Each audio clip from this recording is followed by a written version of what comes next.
রোহিতের জার্নিটা আসলে অনেক আগ থেকে আমি রোহিতের গল্পটা শুনছিলাম, বাট আমি মানে আমার কাজ করা হবে এটা জানতাম না। বাট হঠাৎ করে যখন সব কিছু মিলে জিনিসটা মানে আমার করার পরিকল্পনা হলো, তখন থেকেই আসলে প্রায় 6 মাস আমরা এই প্রসেসটার মধ্যে ছিলাম।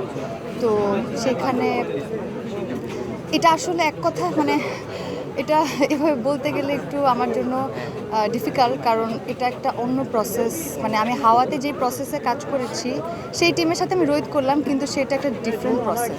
মানে এখানে অনেক অনেক কথা বলার আছে, সো ওইটা বলতে গেলে অনেক সময় লাগবে। এবং আমি মনে করি যে আমাদের তো সিনেমাটা রিলিজ হবে যখন, তখন আমি এটা নিয়ে বিস্তর কথা বললে তখন ভালো।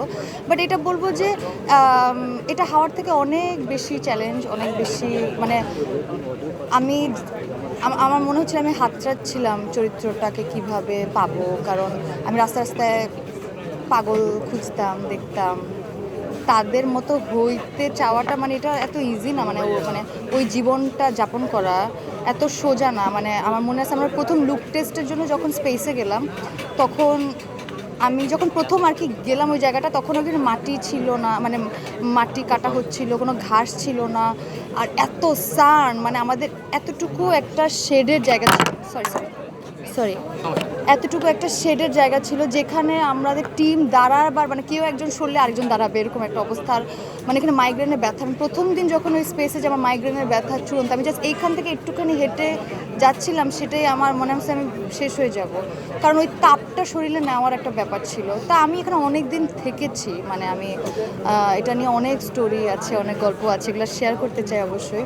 তো যেটা হয়েছে যে আমি যখন প্রথম বললাম যে লুক টেস্টে, তখন দেখলাম যে ওইখানকার অঞ্চলের স্পেসের মানুষদের সাথে আমাকে খুব আলাদা লাগছিল। মানে আমরা ভিডিও করছিলাম, তখন বলছিল যে তোমাকে আরবান লাগতেছে, এটা হবে না এরকম, সেটা আরও ভেতরে ঢোকার গল্প আছে। সো ওদের সাথে মানে এখন 10টা মানুষ ওই অঞ্চলে দাঁড়ালে এবং আমি দাঁড়ালে, যাতে সবাই মনে হয় যে এটা সবাই একই অঞ্চলের মানুষ, মানে আমাকে যাতে আলাদা না মনে হয়, তুষি যাতে নাম বা একটা শহরের মেয়ে যাতে না মনে হয়। সো এটা ছিল প্রথম চ্যালেঞ্জ। সো এটার জন্য মানে স্কিনটা, আমার যে ন্যাচারাল স্কিন টোন, সেটা আমার একটা সুবিধা যে আমার যে স্কিন সেটা আমি চাইলে পুড়িয়ে কালো হয়ে যেতে পারি, আবার চাইলেই আমি আবার যে আমার ন্যাচারাল টোন সেটা ফেরত আসে। সেটা আমি এই জীবনে 2বার করেছি। একবার হাওয়াতে হাওয়াতে তেমন কিছুই করি নাই, বাট হাওয়ার থেকে রোদ অনেক এক্সট্রিম।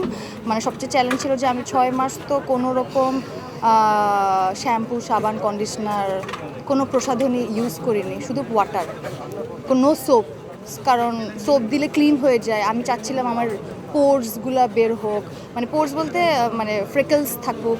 আমার যে পান খেতে হতো, আর আমার মা পান খায়, তো পান খেলে আপনার দাঁতের মধ্যে এক ধরনের টেক্সচার আসে, ওইটা চাচ্ছিলাম। তো ওইটার জন্য আমি পান খাচ্ছিলাম, কিন্তু ওদের মানে যেইটা খেলে আমার কাজ হবে সেটা হচ্ছে ঝিনুকের চুন।